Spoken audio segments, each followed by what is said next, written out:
فرماتے ہیں کہ بروز قیامت اللہ کے عرش کے سوا کوئی سایہ نہیں ہوگا۔ تین طرح کے لوگ ایسے ہیں جو اللہ کے عرش کے سائے میں ہوں گے۔ کتنی طرح کے جی؟ یہ معاملہ بڑا ڈاڑا حسین ہے۔ ہر بندہ اپنے اعمال کے مطابق اپنے اپنے پسینے میں ڈوبا ہوا ہوگا۔ کسی کا پسینہ اس کے گھٹنے تک، کسی کا ناف تک، کسی کا کندھوں تک، کوئی اپنے پسینے میں ڈبکیاں کھا رہا ہوگا نام اعمال کے مطابق۔ ایسے عالم میں جسے رب کے عرش کا سایہ ملے کتنا خوش نصیب ہے۔ اور رب کے عرش کا سایہ اس کے علاوہ کوئی نہیں، کوئی سایہ نہیں۔ صحابہ کرام علیہم رضوان عرض کرتے ہیں یا رسول اللہ صلی اللہ علیہ وسلم، وہ تین خوش نصیب کیٹیگریاں کون سی ہیں کہ جو بروز قیامت اللہ کے عرش کے سائے میں ہوں گے؟ اب سنیے کیٹیگریاں کیا ہیں۔ حضور فرماتے ہیں میری امتی کی پریشانی دور کرنے والا شخص بروز قیامت اللہ کے عرش کے سائے میں ہوگا۔ امتی کی پریشانی دہرائیں ذرا میرے ساتھ، امتی کی پریشانی دور کرنے والا شخص بروز قیامت اللہ کے عرش کے سائے میں ہوگا۔ ان اساں غور کرنا اپنے ہوتے ہیں، ٹھیک ہے، کہ اساں پریشانیاں بانیاں کہ انہاں کی کڈانے پریشانیاں بچوں، ایسا غور کرنا۔ آج ہر بندہ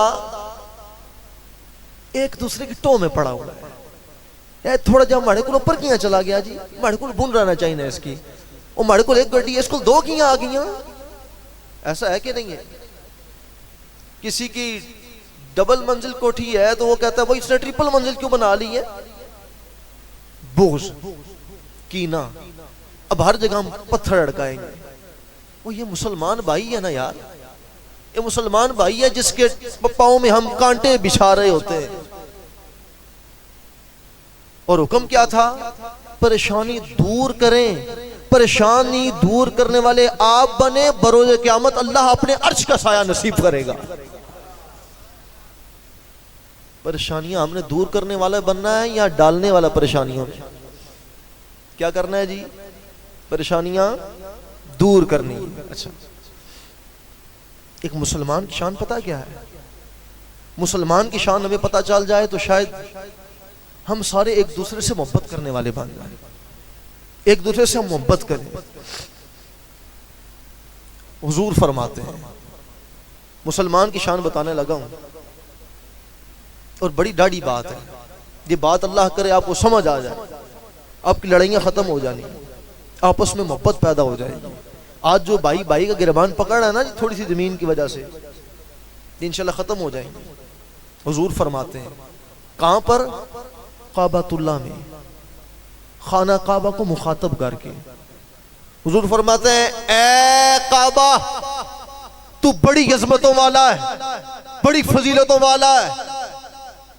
اور کیفیت کیا ہے جی؟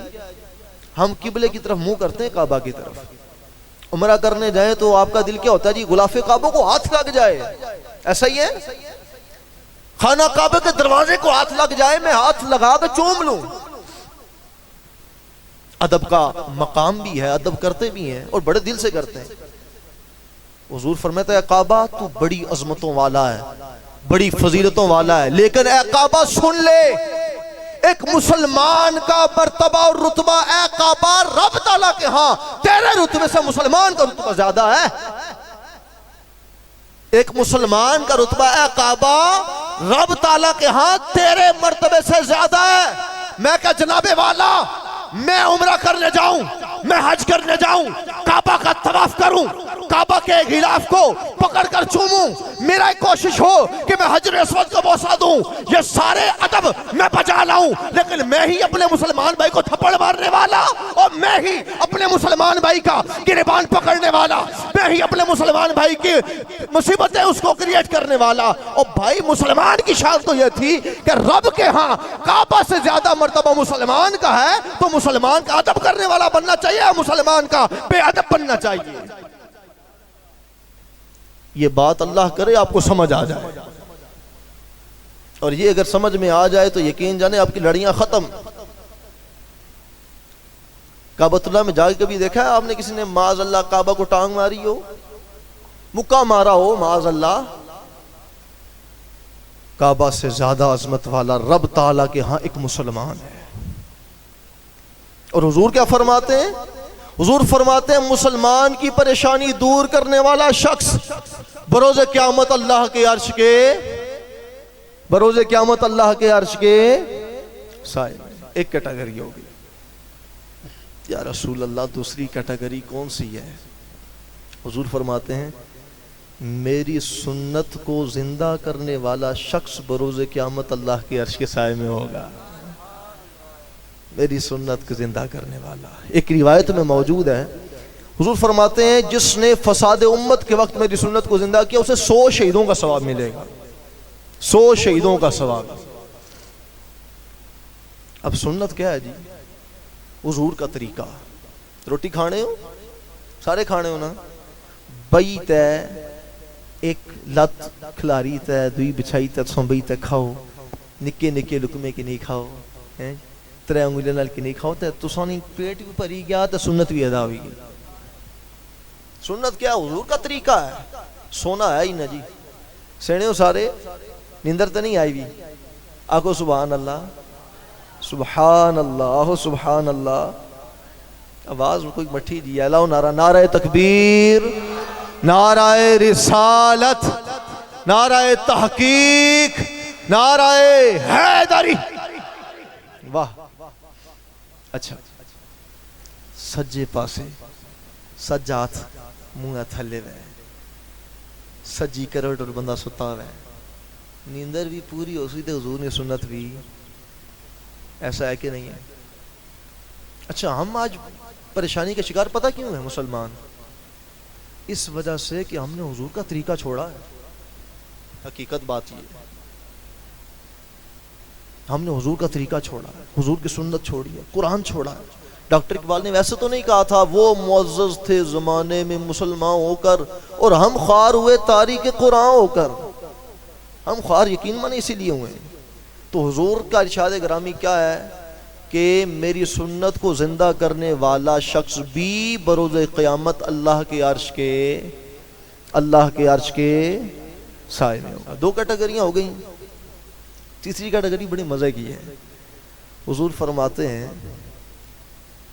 مجھ پر کثرت سے درود پڑھنے والا شخص بروز قیامت اللہ کے عرش کے سائے میں ہوگا. کثرت سے درود پڑھنے والا. علماء فرماتے ہیں کثرت سے درود پاک پڑھنے والوں میں کون شامل ہوتا ہے؟ فرماتے ہیں جو روزانہ 313 مرتبہ درود پاک پڑھ لے وہ کثرت سے درود پاک پڑھنے والوں میں شامل کر لیا جاتا ہے.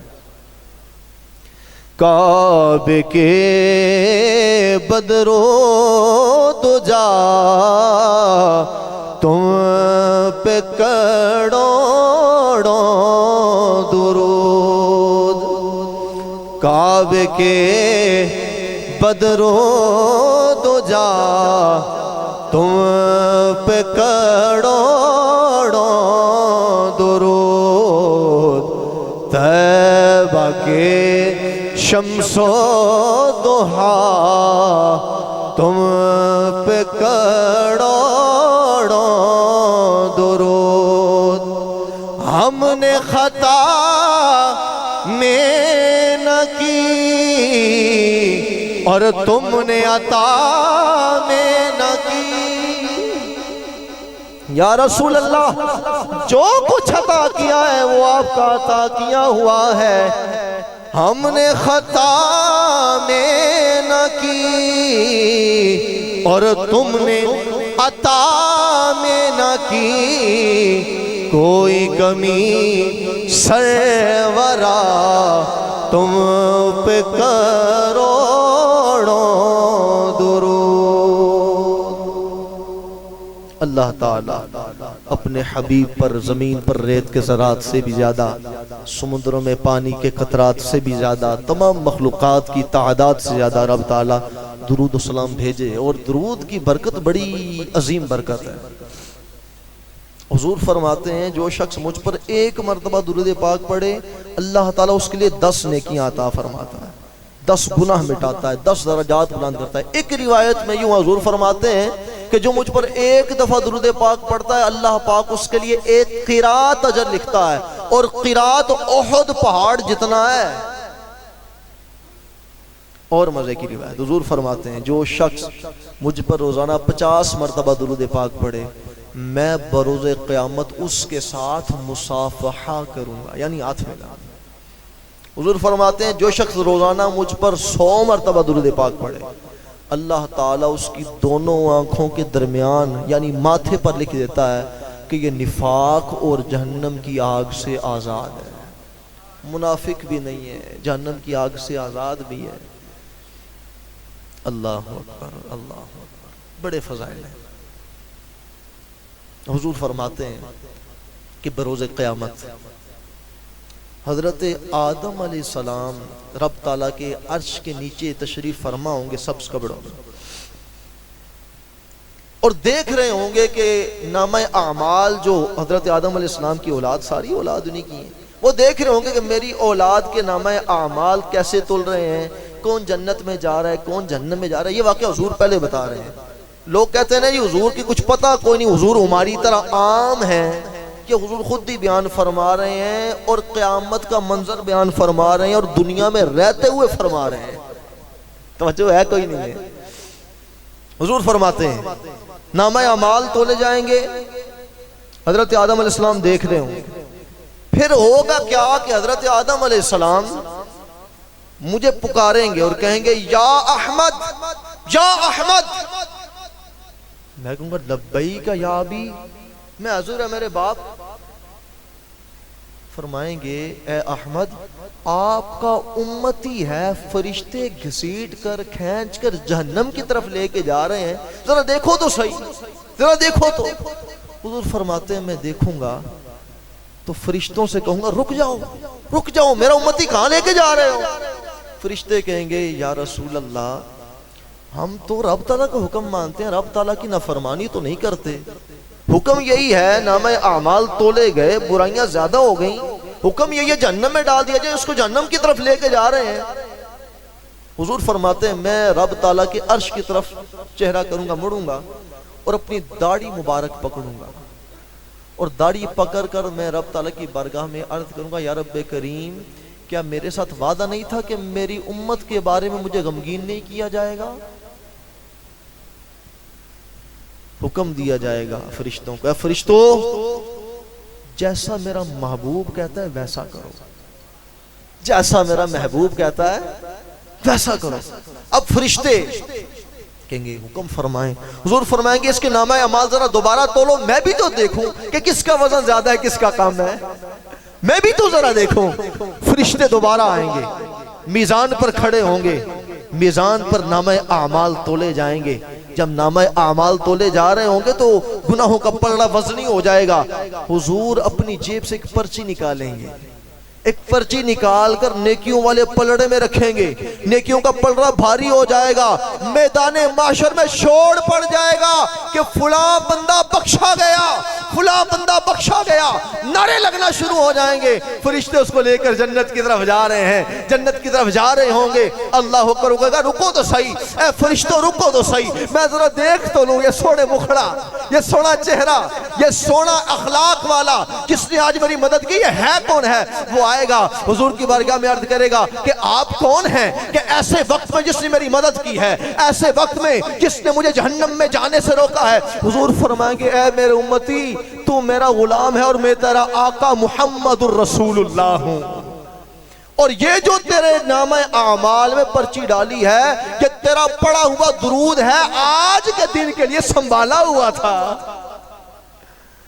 درود کی پرچی جائے گی، وہ بندہ بخشا جائے گا۔ اللہ اکبر اللہ اکبر، کیا شان ہے میرے آقا، کیا شان ہے۔ آج لوگ کہتے ہیں جی کہ حضور ہماری طرح دو ہاتھ بھی ہیں، دو آنکھیں بھی ہیں، منہ مبارک بھی ہے، ٹانگیں بھی ہیں، حضور ہماری طرح ہیں۔ او خدا کے بندے اگر حضور ہماری طرح ہیں تو تو تھوکے تو بیماریاں پیدا ہوں، اور حضور اگر کسی کنویں میں لعاب دہن ڈال دیں تو وہ کنواں میٹھا اور شیریں ہو جائے۔ میں کہا یہی آقا اگر اپنا لعاب دہن نکال کر کسی صحابی کی آنکھ میں لگا دیں، کٹی ہوئی بہی ہوئی آنکھ دوبارہ ٹھیک ہو جائے۔ میں نے کہا میرے مصطفیٰ کے کمالات تو یہ ہیں کہ بروز قیامت سارے کے سارے انبیاء کا قبلہ بھی حضور کی ہی جانب ہوگا، حضور ہی کی طرف نگاہ ہوگی۔ میں کہا حضور کی شانیں تو یہ ہے اور تو کہتا حضور ہماری طرح ہے؟ یہ تمہارے وہم اور خیال ہے، حضور ہماری طرح نہیں، بلکہ حضور ایسے بشر ہیں کہ ان کا مثل بشر ہے ہی کوئی نہیں، حضور کی مثل کوئی نہیں۔ اللہ اکبر، شفاعت مصطفیٰ کی بات ہوگی۔ کیسے حضور نے اپنے غلام کو بچایا؟ درود جو اس نے پڑھا تھا وہ نکالا، اس کے نامہ اعمال میں ڈالا۔ اللہ اکبر۔ امام محمد فرماتے ہیں، اہل بیت کے چشم و چراغ ہیں، آپ فرماتے ہیں کہ ہمارے نزدیک جو سب سے زیادہ دل کو آس دینے والی جو آیت مبارکہ ہے وہ یہ نہیں ہے لا تقنطوا من رحمت اللہ، بلکہ یہ والی ہے وَلَا سَوْفَ يُعْطِيكَ رَبُّكَ فَتَرْضَى۔ اے محبوب آپ کا رب آپ کو اتنا عطا کرے گا کہ آپ راضی ہو جائیں گے۔ اور حضور فرماتے ہیں جب یہ آیت مبارکہ نازل ہوئی وَلَا سَوْفَ